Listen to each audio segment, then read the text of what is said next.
Gracias, mi hermano. Perfecto. Que el Señor les bendiga, mis hermanos. Le damos gracias al Señor por esta oportunidad nuevamente. Hacía rato que no nos veíamos. Y bueno, les voy a pedir los que puedan, ¿cierto? Y los que puedan encender sus cámaras, que las enciendan para que tengamos una comunión más visible, ¿cierto? La comunión está, pero para que por lo menos nos sintamos de que estamos ahí. Antes de empezar con la clase, quería referirme a una palabra que nombró mi hermano Fletcher hace poco, mi hermano Enrique, la apologética. La apologética, la defensa del Evangelio. Y la defensa del Evangelio es sin duda el predicar la palabra. Apologética viene del verbo apologó, es decir, es una palabra compuesta por apo y logos. De ahí viene la palabra apologética, es decir, la defensa que hago es por medio de la palabra. Cada vez que yo tengo que presentar defensa, ¿cierto? Lo hago a través de la palabra. Y esa palabra, justamente, el Espíritu Santo es el que nos la revela, el que nos guía, ¿cierto? A poder hacer una defensa gloriosa del Evangelio. Y vamos a empezar esta clase. Bueno, la lección 6 me toca a mí, que es, dice, el espíritu que regenera. Estoy como para compartir pantalla, mi hermano Enrique. Perfecto. Hermano Juan, está habilitado. Gracias, mi hermanito. Entonces, vamos a ir viendo aquí un seguimiento a los apuntes que yo fui tomando. El espíritu que regenera. Usted sabe que a mí siempre me ha gustado tener un poco de participación en la clase, y hay hermanos que también les gusta harto participar, así es que voy a tomarme de eso en esta oportunidad nuevamente y empezar preguntando, ¿qué entendemos por regeneración? ¿Quién me puede decir qué entiende por regeneración? El espíritu que regenera. Mi hermano. Mi hermano, Oscar. Sí, regenerar es renacer, reiniciar. Porque generar es inicio, es iniciar la vida, o es partir. Regenerar es reiniciar. Perfecto. Claro, la regeneración. Yo quería comentar primero mencionando esto. Aquí anoté desarrollo del ser humano. Lo están leyendo, ¿cierto? ¿Lo ven? Amén. Perfecto. Amén. Un ser humano comienza, ¿cierto? Dos células que se unen y empieza a gestarse, ¿cierto? El embrión, luego sale el bebé y luego, una vez que nace el bebé, algunos dicen, el niñito va feo, otros dicen, no, si va a ser bonito, le van creciendo las pestañas, que se va aprendiendo a hablar, y va tomando diferentes características, ¿cierto? Hasta cuando llega ya a ser un adulto, todos nosotros tenemos características propias. Nos vamos desarrollando, ¿cierto? En el transcurso, y uno puede decir, es rubio igual a la mamá, o tiene la sonrisa del papá, o tiene las orejas del abuelo, qué sé yo, y todos van buscando, o se ríe igual a su hermano, ¿cierto? Siempre vamos encontrando las características, pero igual a él no hay ningún otro. Incluso si usted se encuentra con dos gemelos, cuando los ve al principio dice son iguales, idénticos. A nosotros nos pasó en Grecia que cuando recién llegamos a Grecia, en Atenas, nos sentíamos solos y encontramos un grupo de hermanos que eran unas hermanas en realidad de la iglesia allá en Atenas, y una de ellas nos fue a ver a la casa donde vivíamos, al departamento, y se llamaba Mercedes. Entonces nos dice, ya muchachos, entonces los vamos a invitar para que ustedes vayan a nuestra casa el día sábado. Ya nosotros nos arreglamos, partimos, tomamos el tren, llegamos a la estación donde teníamos que llegar, y ahí nos bajamos y ahí estaba Mercedes. hola, nos dice, ¿cómo están? Bien, qué bueno que nos viniste a buscar, que si yo llegamos a la casa y encontramos que había otra Mercedes. Entonces dijimos, plop, ¿qué pasa? Y ellas se reían porque en realidad la que fue a nuestra casa fue Mercedes verdaderamente, pero la que fue a buscarnos a la estación fue la hermana de Mercedes. Y nosotros no logramos identificarla, para nosotros eran idénticas. No había ninguna diferencia entre ellas. Pero ya después que pasó el tiempo nos hicimos amigos, sin embargo, fuimos, nuestro ojo clínico fue detectando las diferencias entre ellas y diferencias físicas, por ejemplo, que a simple vista no se ven, después uno ya las va visualizando y después vienen las otras diferencias, ¿cierto? En la forma de reírse, en la forma de comportarse, en la forma de caminar. Entonces, todos tenemos una forma, bueno, esa fue una anécdota que fue muy, muy bonita y simpática, la verdad, la encontramos muy original de parte de ellas. Y eso demuestra de que todos nos desarrollamos y de una forma diferente el uno del otro. Pero también hay un desarrollo espiritual, y ese desarrollo espiritual también comienza con un nacimiento, justamente como decía mi hermano Oscar, ¿cierto? Y que luego lo vamos a volver a repetir ese término. Ahora, ¿qué produce ese desarrollo espiritual? Comienza con un nacimiento. En el nacimiento, el Espíritu Santo entonces va haciendo una obra. Para que nosotros tengamos un nacimiento, ¿qué es lo que tiene que hacer el Espíritu Santo? Es de convencernos de pecado. Este tema del Espíritu Santo es un tema tan apasionante, tan importante, que nosotros debiéramos comerlo, la verdad. Yo creo que debiéramos aprenderlo de tal forma que lo podamos masticar. Porque dígame usted, ¿quién de nosotros llegó al Señor sabiendo todas las cosas del Señor? Yo creo que ninguno. No conocíamos nada. Mire, hermano, yo era católico, pero católico así, el más chanta de los católicos, diría yo. No sabía ni persignarme, con eso le digo todo, no sabía si era con la derecha o la izquierda. No tenía Yo idea, también. no tenía idea del Evangelio, no tenía idea de la palabra de Dios.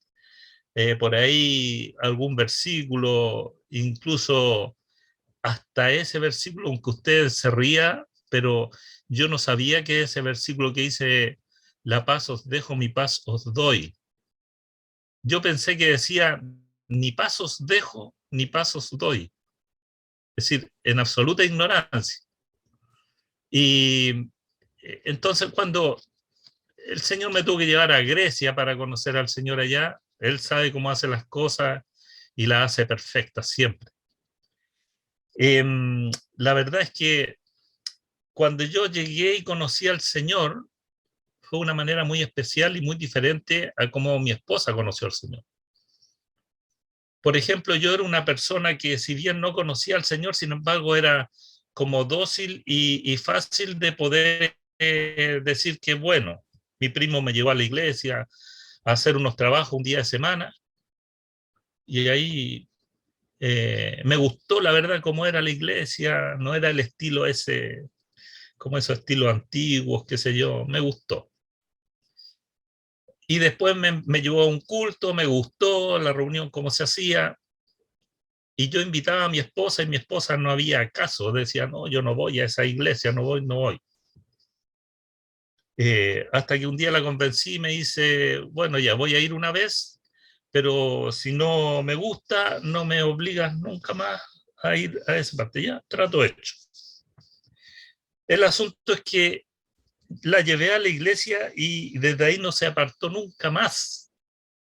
Fue el, el, el convencimiento, la convicción del Espíritu Santo en su vida fue tan repentino, drástico, que fue inmediato y fue con fuerza y poder. Sin embargo, en el caso mío era como que yo estoy conociendo al Señor. no sabía nada del Espíritu Santo, por lo tanto no tenía idea de lo que el Espíritu Santo podía hacer verdaderamente en mi vida, sino que todo esto fue con un proceso. Y creo que hasta el día de hoy nosotros seguimos en ese proceso. Por eso estaba hablando de ese desarrollo espiritual que hace en nosotros, que lo puede hacer diferente en una persona y diferente en otra. Pero sí, todos pasamos por el proceso del nacimiento, que es por medio del convencimiento que hace sobre nosotros el Espíritu Santo para convencernos de que somos pecadores, porque nosotros hasta ese momento ni siquiera nos damos cuenta de que somos pecadores, o si nos damos cuenta, en realidad nos jactamos de ser pecadores, como que vamos sumando puntos a nuestro haber, una cosa así. Entonces tiene que venir el Espíritu Santo que nos muestre que en realidad aquellas cosas que nosotros creíamos que eran buenas o chistosas, sin embargo, son cosas que nos están llevando a la muerte o nos tienen en una situación de muerte. Entonces hay muchos que nosotros llegamos al Señor sin conocimiento. Nos hablan del Padre, del Hijo y del Espíritu Santo, y nosotros no sabemos cómo poder unir esas tres personas. De hecho, pasamos un proceso en el cual nos cuesta mucho el poder entender de que el Espíritu Santo es una persona y no es una fuerza. Porque si cuando nosotros estamos recién conociendo al Señor, nos hablan, tiene todo el poder del Espíritu Santo, uno se imagina que ese poder es una fuerza. Y entonces tiene que pasar ese aprendizaje en nosotros respecto al conocer al Señor y conocerlo en en todas sus dimensiones. Y la dimensión del Señor es precisamente el Espíritu Santo, el cual tiene un rol pero muy importante desde que nosotros nacimos de nuevo hasta el día de hoy, y lo sigue haciendo. Y que Él está cada día con nosotros. Él vive en nosotros. Él está haciendo obras en nosotros y está ayudándonos a que nosotros podamos entonces mejorar cada día. Entonces, si no hubiera venido el Espíritu Santo para convencernos, es imposible que hubiese sucedido en nosotros el arrepentimiento. No puede haber arrepentimiento si no hay convicción de parte del Espíritu Santo. Y aquí es donde yo también me detengo un poco en explicar de que nosotros, por esa razón, no somos calvinistas. Si alguien tiene mayores estudios, ¿cierto? Y sabe la diferencia entre el calvinismo y el arminianismo, ¿cierto? El calvinismo profesa de que todos nosotros entonces estamos, algunos solamente para los cuales tiene la gracia de Dios en escogerlos, y que fueron escogidos antes de la creación del mundo. Si fuera así, entonces, ¿para qué tendría que venir el Espíritu Santo a convencernos? Porque dice la palabra del Señor de que debe haber un convencimiento del Espíritu Santo para que haya arrepentimiento en nosotros. Entonces, la obra del Espíritu Santo se está haciendo aun cuando todavía nosotros no hemos llegado a conocerle al Señor, pero ya el Espíritu Santo está obrando. ¿Para qué? Para que nosotros entonces nos arrepentamos, haya un arrepentimiento en nosotros, y cuando existe ese arrepentimiento, nosotros reconocemos nuestros pecados delante del Señor, entonces viene el Espíritu Santo, ¿y qué hace? Habita en nosotros. Habita en nosotros. Y así es como habita en usted, habita en mí, en cada uno de nosotros, y es el Espíritu Santo entonces el que hace la obra de adopción, nos adopta como familia de Dios. Recuerde que nosotros no éramos parte de la higuera,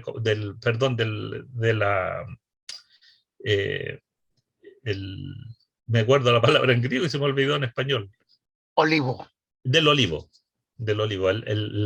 elie es en griego. Del olivo verdadero, ¿cierto? Y hemos sido injertados. Hemos sido gentiles, ¿cierto? gentiles, que se les llamaba las naciones, en realidad a todo aquel que no era israelita se le llamaba naciones, que son los gentiles. Entonces recibimos nuestra vida en Cristo.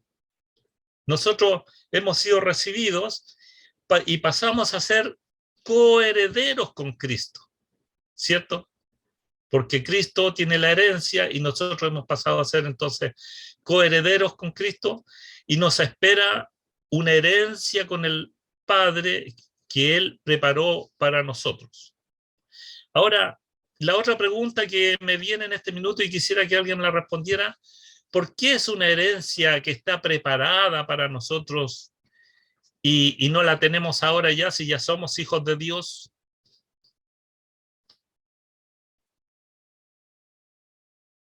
¿Quién me puede decir? Porque es necesario. Es fuerte ahí. Amén. No metan. ¿Hay alguien que pueda No, darme? ¿Se escucha, hermano Juan? ¿Sí? ¿Se escucha? Sí. Se escucha, se escucha. Porque es necesario perseverar. Bueno, la palabra dice perseverar hasta el fin. Y la Amén. palabra perseverar habla de conocer al Señor, pues.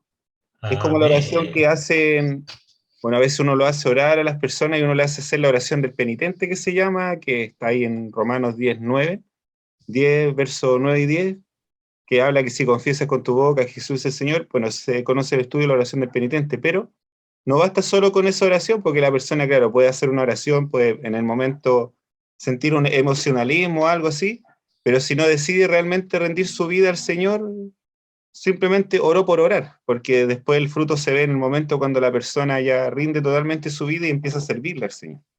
Amén. Amén. Amén. Gracias, mi hermano Enrique. Hermano Juan, Ahora, sí, mi hermano Jorge. eh, No lo veo, pero por la voz ya sí que es Jorge Galvez. agregar solamente a lo que dijo el hermano Enrique, que esto nos lleva a entender de que la salvación se pierde. Eso es el punto que yo quería llegar. Y para allá iba. Ya. Excelente. Claro. Porque justamente ese otro punto que a nosotros nos difiere del calvinismo.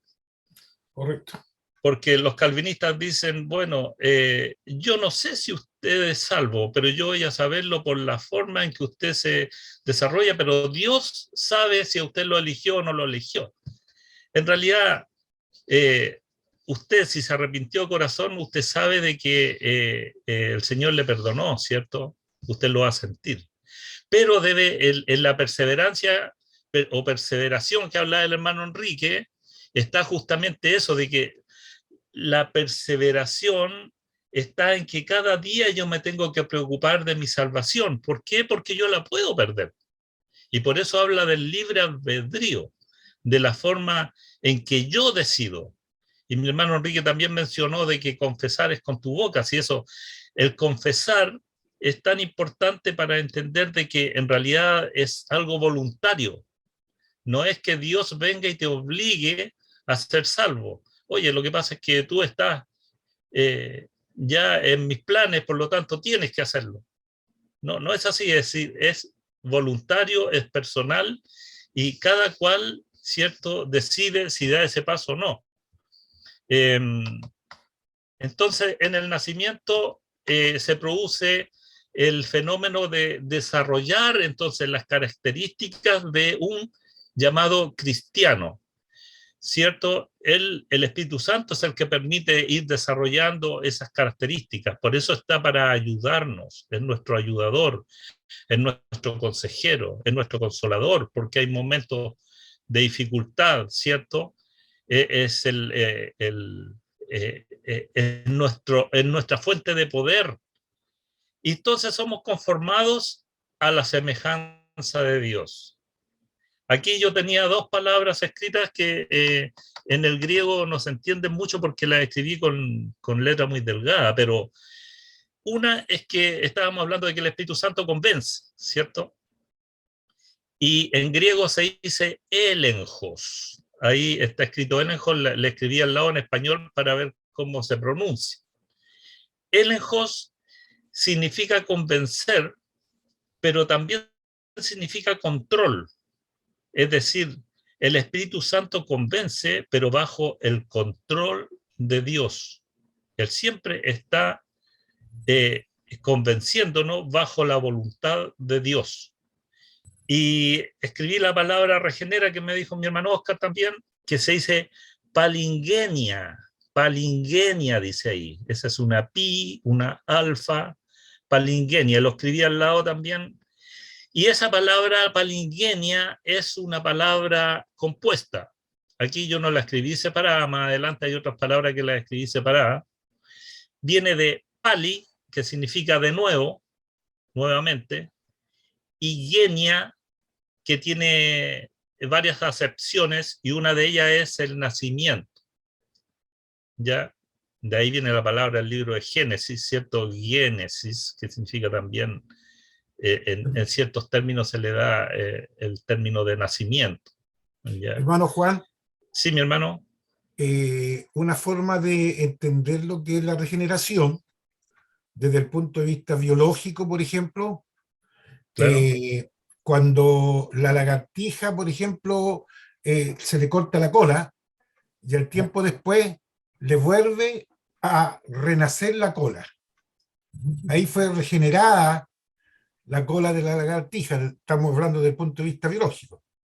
Correcto. Es lo mismo lo que sucede con unos gusanitos que encontramos en la Tierra, que tienen un nombre muy especial, que no es el caso, pero también si usted los corta, la parte de la cabeza sigue así viva, y luego en el tiempo nuevamente vuelve a regenerar todo el tejido que se había sido cortado.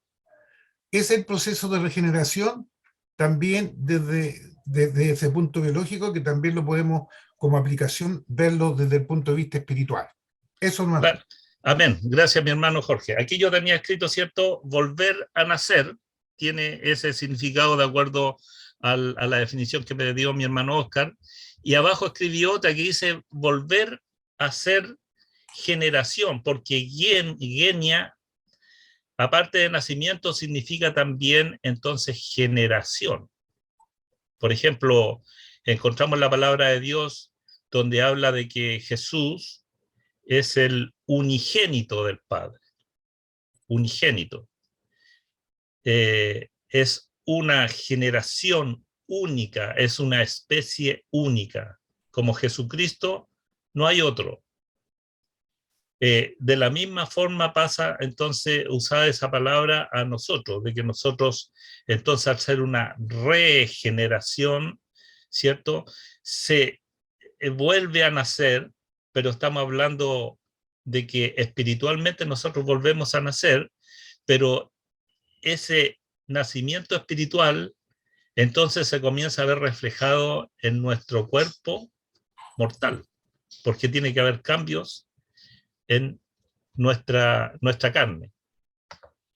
Y vamos a la hoja 2.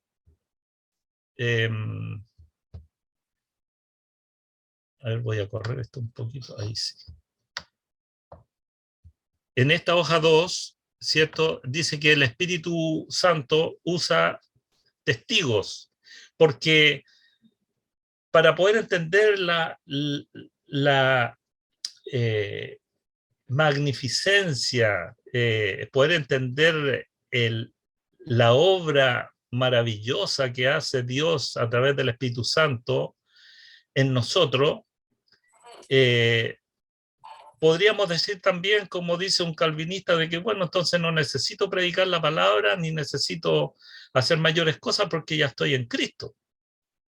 Y soy salvo y no tengo ningún problema, así que aunque me pegue un condoro, igual a lo mejor voy a seguir siendo cristiano y sigo elegido por el Señor.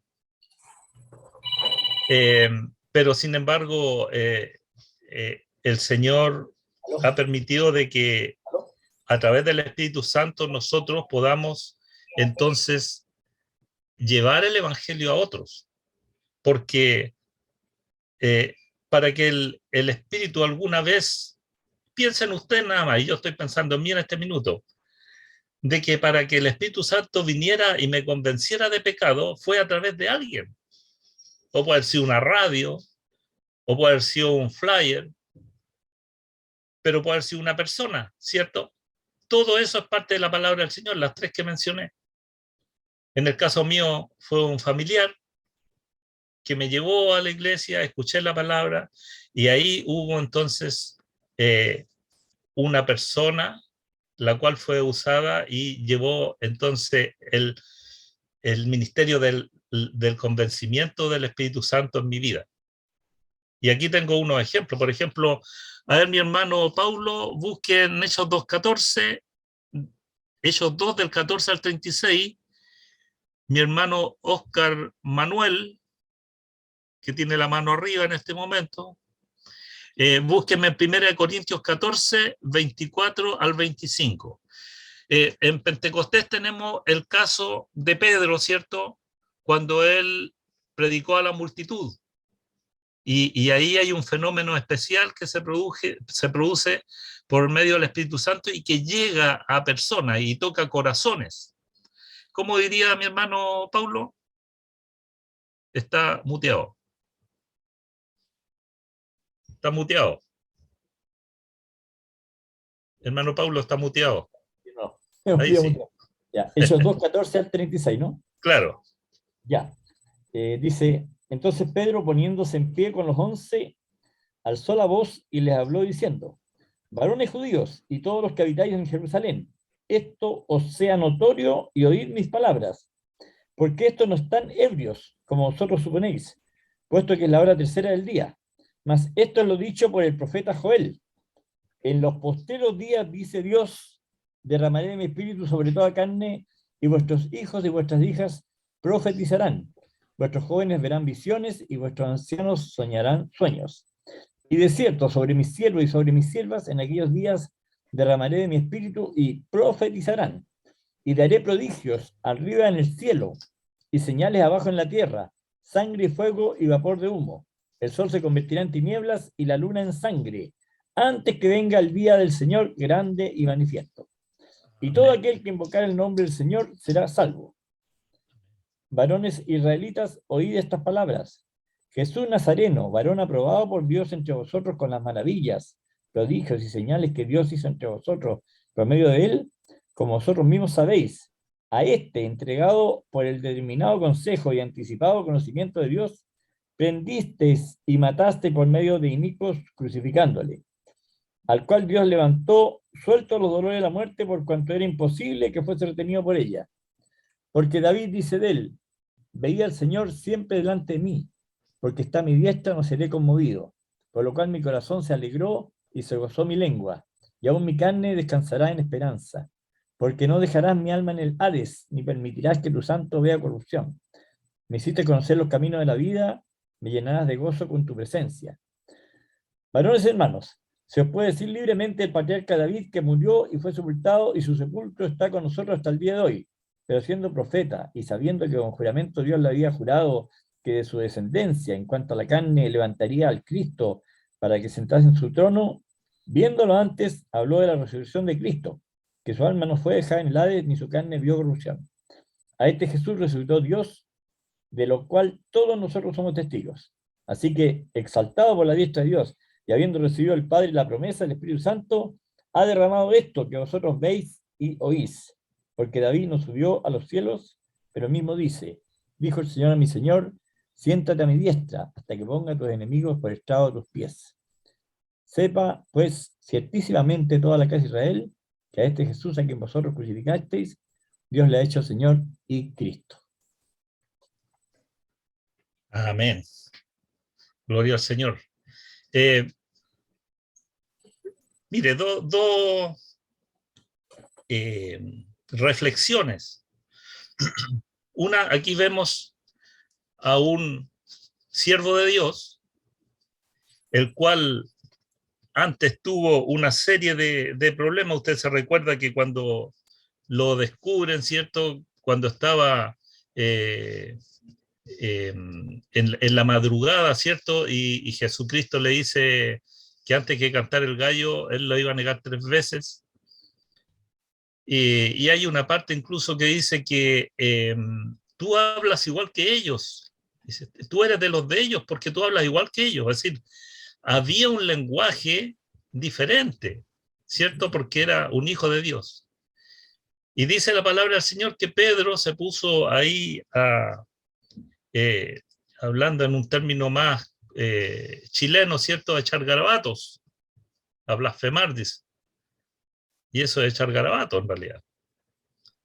¿Para qué? Para que no lo identificaran como un cristiano. Es decir, llegó hasta esa torpeza y ahí vino la tristeza sobre él y cayó en llanto. Y después lo que el Espíritu Santo llega a hacer en él. Él se levantó, dice, y se puso a hablarle a los varones israelitas. Y no le habló cualquier cosa, porque yo creo que cada uno de nosotros ha sido llamado a predicar el Evangelio, ¿cierto? A poder llevar el ministerio del Evangelio a otros. Y usted puede ir con 2 palabritas, decirle Cristo te ama, y a lo mejor hasta donde abarque su conocimiento. Pero vemos aquí que Pedro dice que estaba lleno de la presencia del Espíritu Santo y él predicó palabra del Señor.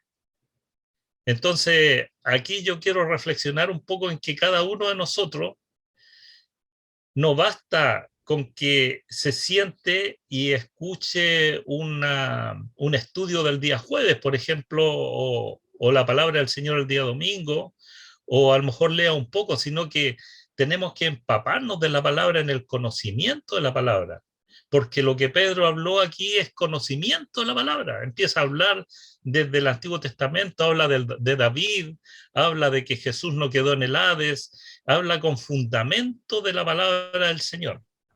Entonces nosotros, ¿cómo podemos llevar el Evangelio a otros y que el Espíritu Santo pueda convencer de pecado a esas personas si a lo mejor no tenemos las palabras de acuerdo a la palabra del Señor, el conocimiento de la Escritura? Tiene que haber conocimiento de la Escritura. Dice en el versículo 37, lea ese mi hermano Paulo, además, el 37, versículo 37. ¿Está por ahí mi hermano Paulo? ¿Se desconectó? A mi hermano Enrique lo tiene, versículo 37. Amén. Amén. Espérame, justo se me cerró tenía abierta. Como la Biblia en el celular, estaba siguiendo la lectura. Dice, al oír esto, se compungieron de corazón y dijeron a Pedro y a los otros apóstoles, varones hermanos, ¿qué haremos? ¿Sigo Amén. con el 38? ¿Hasta ahí está bien? No, hasta ahí, claro. Dice que cuando oyeron esto, ¿qué produjo en aquellos que escucharon? Se compungieron. Es decir, la palabra les llegó profundamente y ellos se entristecieron, ¿cierto? Se compungieron de corazón. Y ellos además preguntan entonces a partir de este compungirse, dicen, ¿qué haremos? Es decir, ¿qué es lo que tenemos que hacer entonces para ser salvos? En otras palabras. Amén. Aquí vemos un resultado. Ahora tenemos el otro caso de Pablo en los Corintios, ¿cierto? Mi hermano Oscar le había pedido que pudiera leer 1 Corintios 14 del 24 al 25. Amén. Amén. Pero si todos profetizan y entra algún incrédulo o indocto, por todos es convencido, por todos es juzgado. Lo oculto de su corazón se hace manifiesto y así, postrándose sobre el rostro, adorará a Dios, declarando que verdaderamente Dios está entre nosotros. Amén. Amén. Gracias, mi hermanito Oscar. ¿Cierto? En este pasaje nosotros sabemos que en el capítulo 14 de Primera de Corintios, ¿cierto?, habla de que es mejor profetizar que hablar en lenguas dentro de la iglesia, dice. Y se puede hablar en lengua, pero tiene que ser todo en orden. Pero dice de que la profecía, entonces, es importante porque si entra, dice, un indocto o un incrédulo, ¿cierto? por todos es convencido. Es decir, si todos estuvieran profetizando en ese momento, ¿a qué se refiere profetizar? En el Nuevo Testamento se refiere a predicar la palabra, a hablar de la palabra del Señor. Esa es la profecía, ¿cierto? La palabra profética más segura. Entonces, dice que es convencido por todos, porque el Espíritu Santo está haciendo una obra de convencimiento. Y finalmente la persona termina declarando, ¿cierto? Hay una declaración. Ahora, no todos nosotros tenemos que entender de que van a querer recibir el evangelio de salvación. Hay otros que lo van a resistir. Hay otros que van a estar en desacuerdo. No sé cuánto que estamos aquí en el estudio en este momento habrá tenido la experiencia de haber salido a las calles. En alguna oportunidad me recuerdo que fuimos a Villa Alemana, a un lugar, y se estaba predicando la palabra con parlantes afuera en una plaza, y la gente cerraba las ventanas, como que todos se hacían los lesos, pero yo creo que la palabra igual les estaba llegando, porque de repente usted se fija que alguno abre la cortina y como que les da temor es poder escuchar la palabra, y hay otros que simplemente la enfrentan. Nosotros, yo lo he comentado en otras oportunidades, cuando estábamos en Grecia, en la isla de Rodos, teníamos un programa fijo. Todos los viernes íbamos a un pueblo y todos los sábados íbamos al centro de la ciudad donde llegaban los turistas. En el caso de los pueblos, era una situación muy difícil porque la gente de los pueblos estaba metida en su religión, y para ellos el escuchar otra cosa significaba incluso el ponerse en contra del cura del lugar o del pueblo. Y a veces hasta nos terminaban tirando piedra y teníamos que irnos de ese lugar. Pero y de repente en el centro de la ciudad, donde había turistas que andaban relajados, otros celebrando, que sé yo, todos andaban celebrando en realidad, no les importaba mucho, no les importaba el escuchar la palabra, algunos se burlaban, de repente el hermano que traducía al inglés a lo mejor no traducía tan perfecto y algunos se burlaban en la forma de traducir, buscaban ese tipo de cosas para entretenerse entre ellos. Pero sin embargo habían otros que escuchaban. Es el caso de Esteban, ¿cierto? La Hermano, palabra del Señor. Sí, mi hermano hermanito. Juan, en cuanto a lo que usted habló de... ¿Usted salía a las calles? No, sí, Ya. evidentemente que éramos los campeones de salir a la calle. Pero yo me quiero referir a lo que decía Pablo a los Corintios. Ya. El versículo 26 habla Ya. justamente de lo que usted acaba de decir anteriormente con respecto a lo que había en la iglesia en ese momento. El 26 dice, ¿lo leo? Sí. ¿Qué hay pues, hermanos, cuando os reunís? Cada uno de vosotros tiene salmo, tiene doctrina, tiene lengua, tiene revelación, tiene interpretación.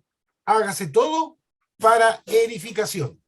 Yo creo que Amén. ahí, hermano, se complementa lo que usted estaba diciendo con respecto a lo que había en ese momento en la iglesia, que cuando entraba un incrédulo, un indocto, entonces toda la gente hablaba, ¿verdad?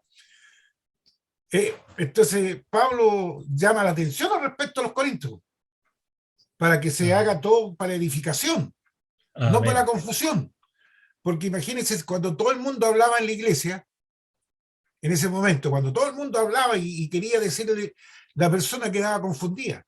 Sin Claro. embargo, aquí habla, ¿no es cierto?, que tiene que haber una, ¿cómo se llama? Tiene que haber un orden. Amén. Amén. Perfecto. Esa, hermano. Ya, mi hermanito, muchas gracias. En Hechos 6:5, ¿cierto? Dice que agradó la propuesta a toda la multitud y eligieron a Esteban, que era un varón lleno de fe y del Espíritu Santo. Y ahí menciona al resto de los diáconos, ¿cierto? Era un varón lleno de fe y del Espíritu Santo. A mí también me deja como ahí en el aire tintineando este versículo, porque los apóstoles se fijaron en Esteban porque tenía una cualidad, dice. Y esa cualidad es que era un varón lleno de fe y del Espíritu Santo. Entonces, yo lo traigo a estos tiempos de ahora, a nosotros, a la iglesia Villa Alemana o a la iglesia en la tierra que estamos, de que quién de nosotros puede considerarse que está en esa condición de Esteban, que debiéramos ser todos nosotros en realidad. Y yo me pongo en primer lugar a decir de que me falta mucho. De que alguien me apunte con el dedo y diga, Juan Lillo, un varón lleno de fe y del Espíritu Santo. Y a lo mejor quedamos muy chicos en eso, porque es un testimonio que damos, cada uno de nosotros. Como también hay testimonios buenos, hay testimonios malos de otros, ¿cierto? Dentro de las congregaciones, de que han tenido situaciones en las cuales no quieren reaccionar. Yo leyendo, por ejemplo, Juan, en la epístola cuando le escribe a Gallo, él le empieza a mencionar de que todos hablan de Gallo, de que él era una persona que tenía muy buenas características de cristiano y tenía una fama de ser un cristiano verdadero, y ahí lo va nombrando Gallo. Lo bendice, lo alaba, le dice de que sea bendecido en salud, etcétera. Entonces, esto que declara la palabra del Señor, nosotros debemos apegarnos a esos detalles, de entender de que el Espíritu Santo tiene que hacer una obra en nosotros mucho mayor de la que ha hecho hasta ahora incluso. Veamos en Hechos 6, mi hermano Jorge Galvez, léalo usted, Hechos 6, 9 y 10. ¿Qué pasaba con estas personas?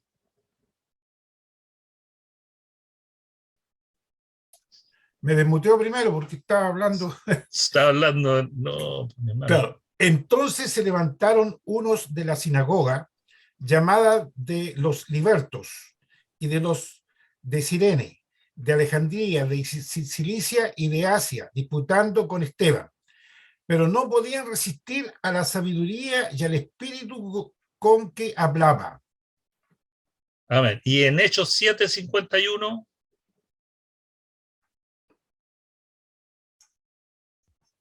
$7.51. Claro. Al tiro lo leo, hermano. Amén.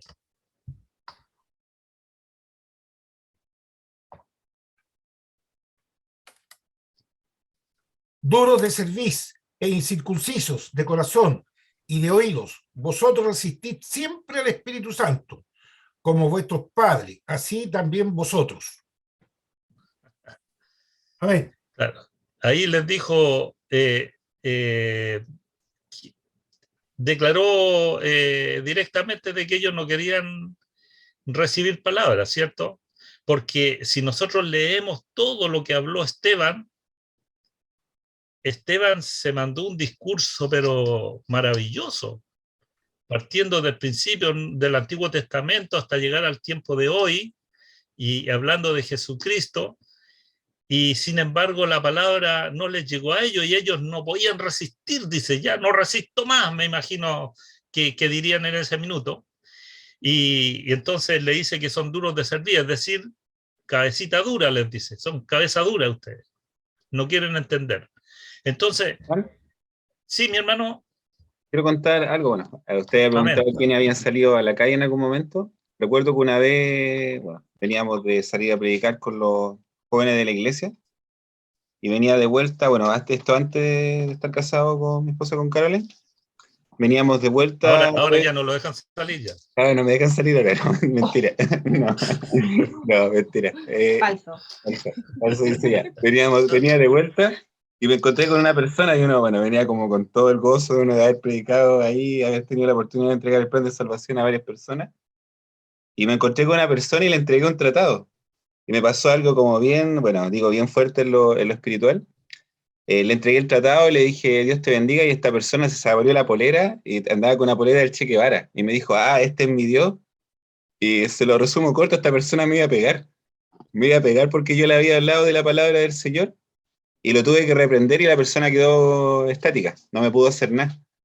Pero literalmente me iba a forrar, o sea, eso era como lo dice el chileno, me iba a pegar, o sea, literalmente me iba a pegar, porque le había hablado del Evangelio. Así que en realidad uno ve que la palabra del Señor tiene poder cuando uno Así es. hace la labor que el Señor a uno le ha mandado a hacer. Eso quería compartir. Amén. Eso, Gracias, mi hermano. Gracias, mi hermano. Muchas gracias. Mire, no le llegó entonces el chachazo. Bueno, Hermanito Juan. Sí, mi hermanita. Ay, lo estoy interrumpiendo. No Hermanito importa, Juan. le doy un minutito. Ajá, gracias, buenas noches, Dios les bendiga Buenas a todos. noches. Hermanito Juan, ¿sabe que me viene a la mente algo?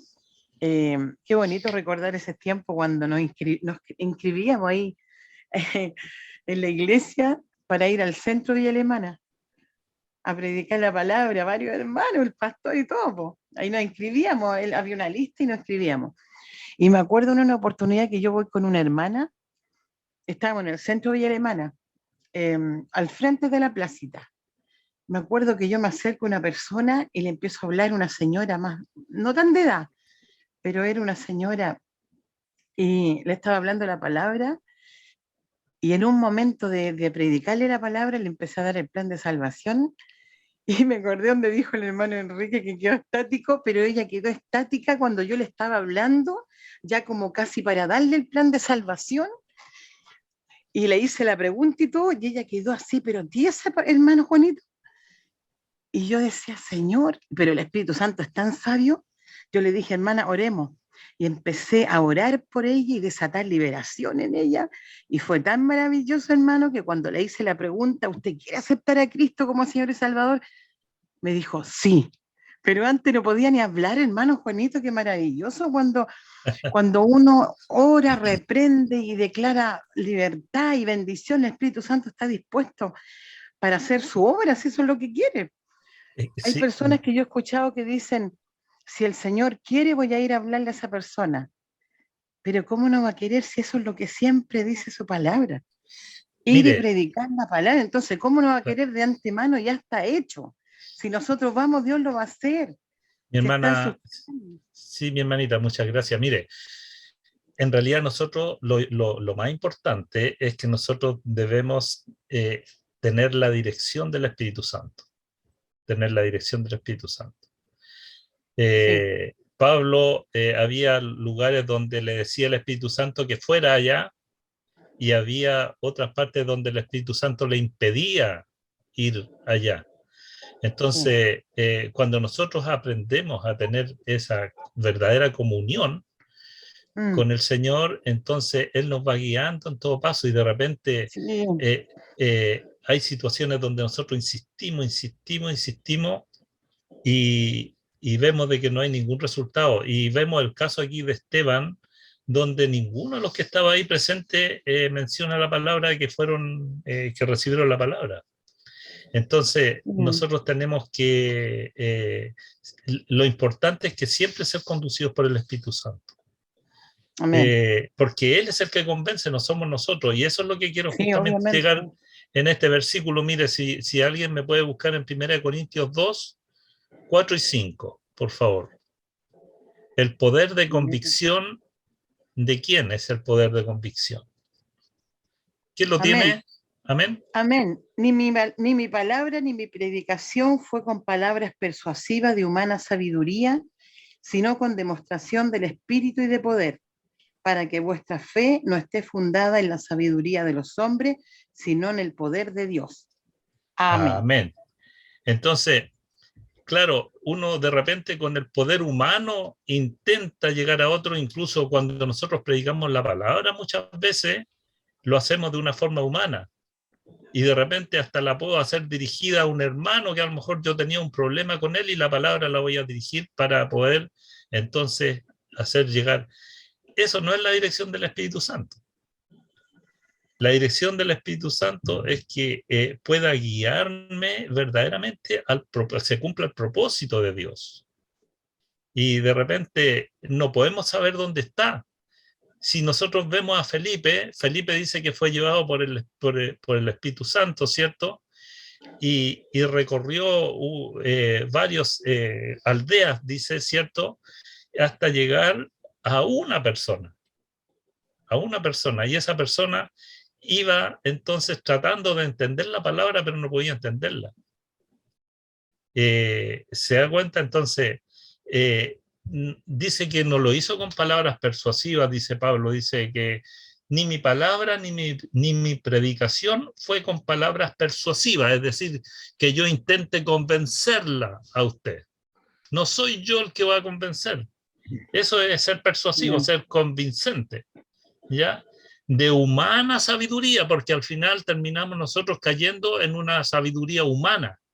Sabiduría, pero humana. ¿Se da cuenta? Puedo decir bonitas palabras, oh, qué lindo habla el hermano, tiene unas palabras que me hacen saltar de la silla, pero a lo mejor no es el Espíritu Santo, es la persona, la que yo me estoy fijando en la persona y no en el poder de Dios. Termino al tiro. Y dice, sino con demostración del Espíritu y del poder del Espíritu Santo. Dice, ¿para qué?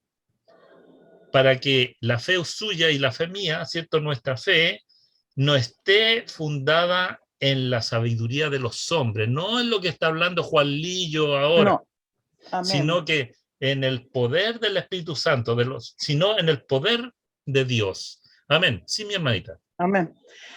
Sí, hermano Juanito, tiene toda la razón lo que usted dice.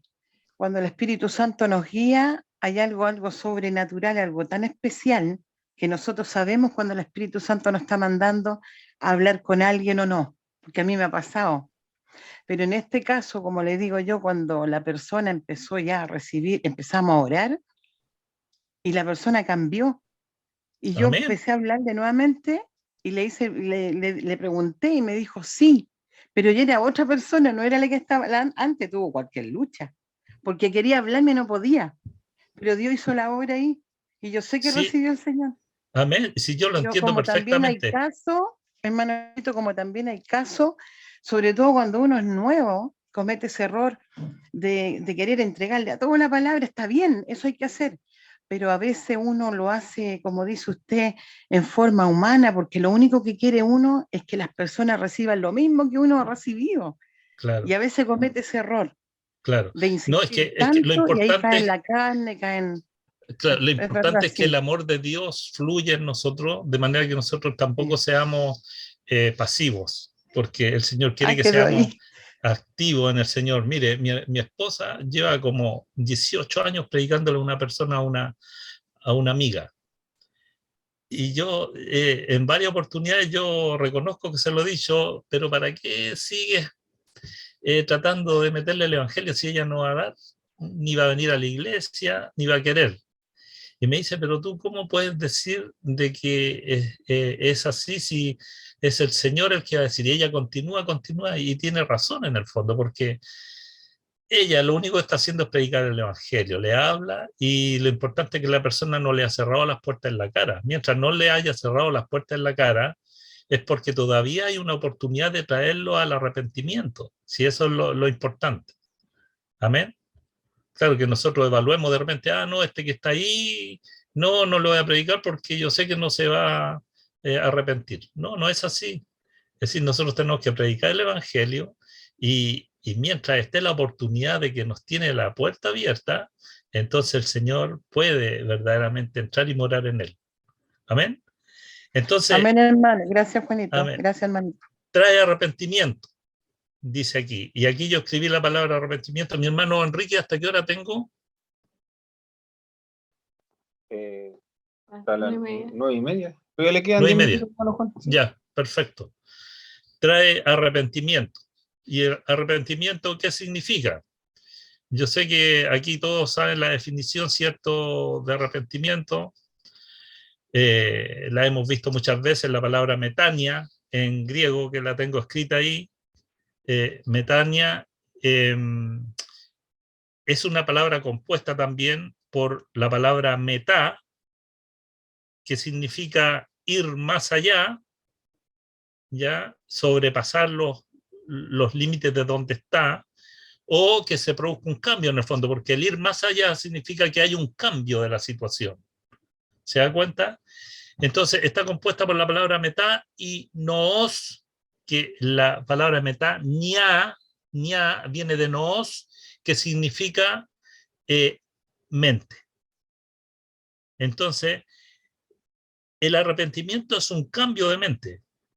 Es decir, arrepentimiento no es solamente de que yo me duelo y sufro y ahora me castigo por lo que hice, ¿ya?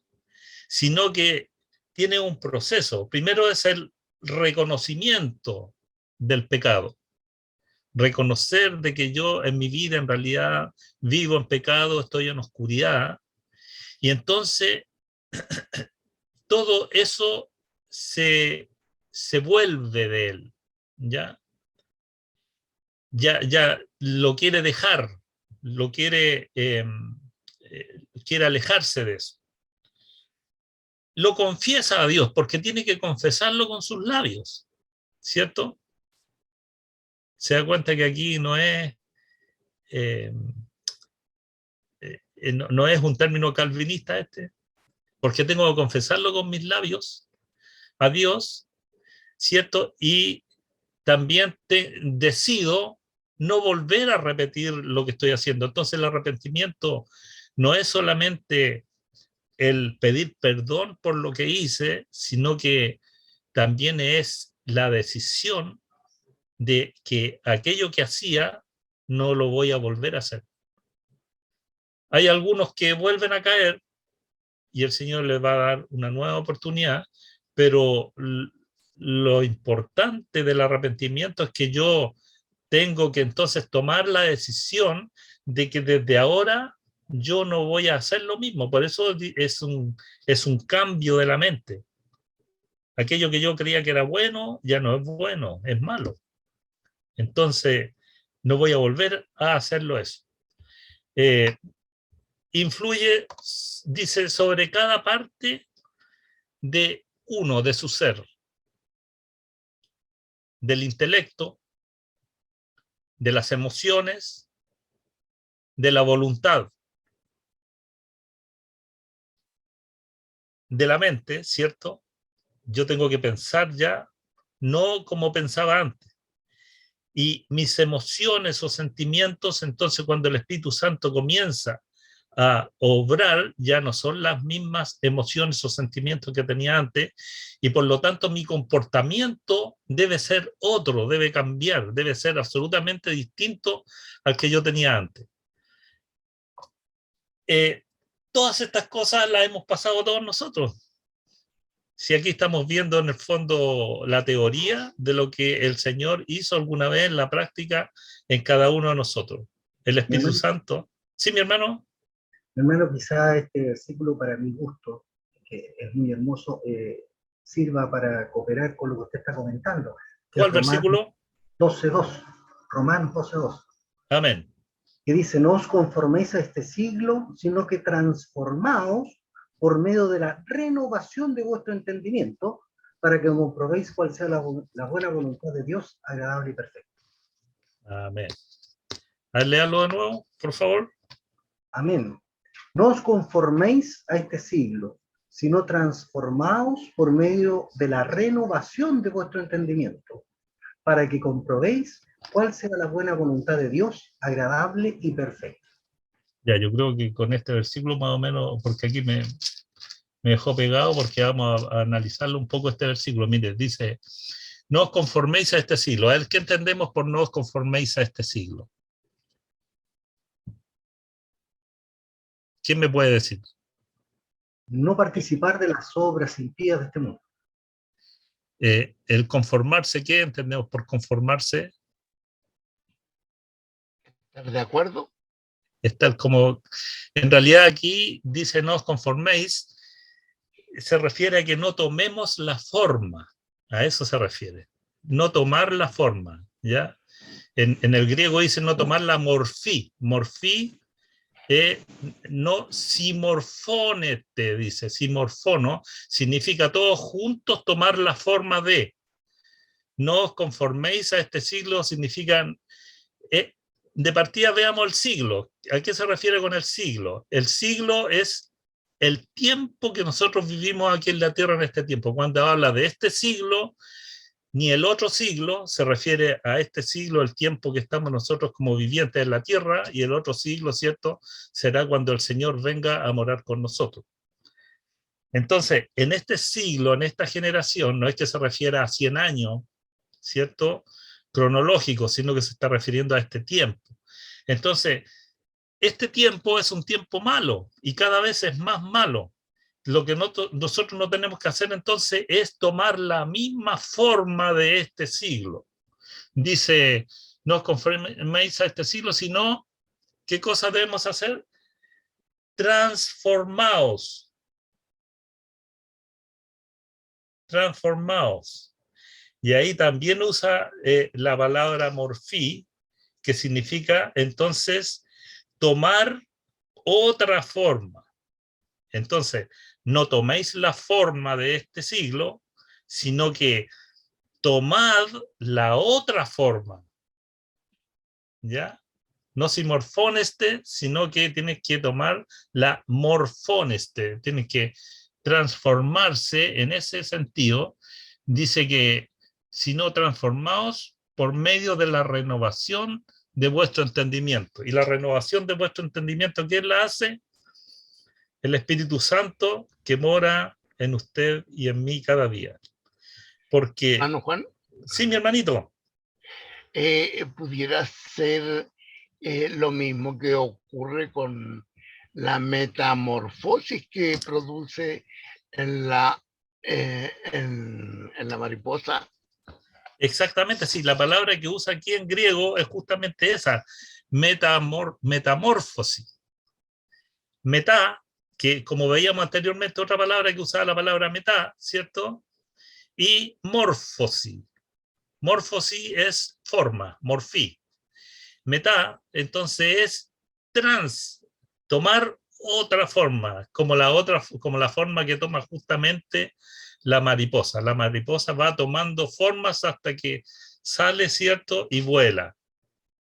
De esa misma forma el Señor lo pone entonces en este caso. No simorfóneste, sino que, ¿cómo dijo usted que era la palabra? Metamorfóneste. No simorfóneste, claro. No hagan simorfosis, sino que hagan metamorfosis. Y eso es lo que quiere decir Pablo aquí, que se entiende mejor en griego que en español. Entonces, no tomen la forma de este mundo, sino que transfórmense de acuerdo a la renovación que va haciendo el Espíritu Santo en cada uno de nosotros, aun cuando estemos nosotros en este siglo, en este mundo. Entonces, influye sobre cada parte de nuestro cuerpo para que se produzca ese cambio en el intelecto, en las emociones, en la voluntad, que es justo lo que estábamos hablando.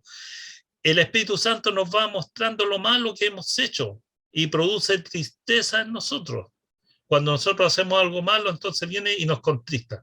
Como decíamos anteriormente, que lo que pasó con Pedro, ¿cierto? Cuando el gallo cantó 3 veces. Ahí vino el arrepentimiento verdadero y siente lo mismo que sentía Pedro en ese minuto, el dolor por deshonrar a Jesucristo. Y es entonces el Espíritu Santo el que debe dirigir nuestra voluntad. Imagínense, yo aquí saqué 7 hojas para decir, yo dije 7 hojas, oh, es poco, porque no alcancé a llegar a la mitad del estudio, y resulta que de las 7 hojas hicimos 3. Pero bueno, le damos gracias al Señor de todas maneras. La próxima clase voy a tratar de hacerlo con mayor rapidez. No, tampoco se trata de eso, hacerlo con rapidez, sino que lo importante es que, aunque entendamos un 10%, lo importante es que ese 10% pueda quedar en cada uno de nosotros. Y lo importante es no fijarnos en hombres. Hay algunos que se fijan en personajes, vino tal predicador de tal parte, él trae una palabra poderosa, o algunos se inclinan delante de sus pastores porque el pastor es el siervo de Dios.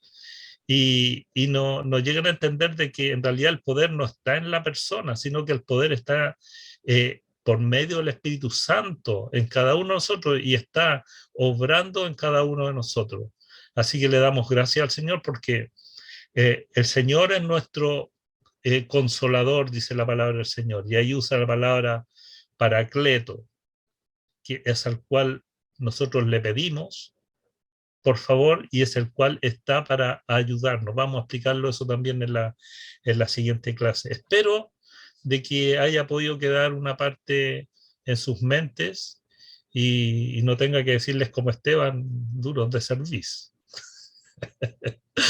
Que el Señor les bendiga grandemente a mis hermanos. Muchas gracias.